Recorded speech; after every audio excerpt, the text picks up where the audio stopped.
اس طرح ابھی ہم طالوت کی بات کر رہے تھے بائبل سیشن میں. اصل میں اللہ تعالیٰ نے سورہ آل عمران میں، سورہ بقرہ میں بدر سے پہلے کچھ آیات دی ہیں، بدر کے موقع سے پہلے.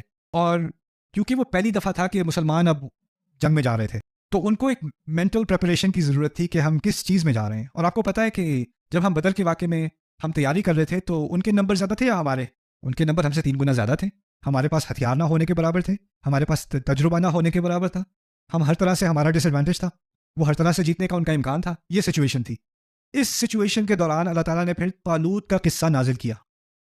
طالوت کا قصہ، اور طالوت کے قصے میں بہت ساری باتیں ہیں. ایک تو یہ ہے کہ بنی اسرائیل میں اختلاف ہوا کہ ان کو لیڈرشپ دی جائے گی، ان کو کیوں لیڈرشپ دیں. مدینے میں اختلاف تھا رسول کے آنے سے پہلے لیڈرشپ کس کو ملے، پھر آخر میں جا کے نبی اللہ کو ملی صلی اللہ علیہ وسلم. اس قصے میں طالوت کو ملتی ہے لیڈرشپ، لیکن ان کی لیڈرشپ سے کچھ کو اختلاف ہے. ان کے پاس تو اتنا پیسہ بھی نہیں ہے، ان کو کیوں ملے گی؟ اور منافقون کیا کہتے تھے، ان کو تو ہم مال کھلاتے ہیں، ان کو ہم فالو کریں گے. سورہ منافقون میں یہی تناوع دیتے ہیں.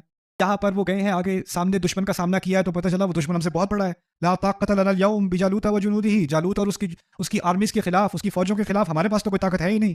تو ان میں سے اہل ایمان نے کہا کم من فئۃ قلیلۃ غلبت فئۃ کثیرۃ باذن اللہ. کتنی دفعہ ہوا ہے کہ ایک چھوٹے سے گروہ نے ایک بڑے گروہ پر غلبت کر لی، اور اللہ کی مرضی کی وجہ سے، باذن اللہ. واللہ مع الصابرین، اللہ صبر کرنے والوں کے ساتھ ہے.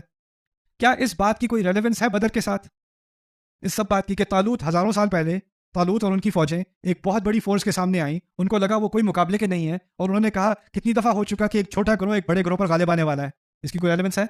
سبحان اللہ.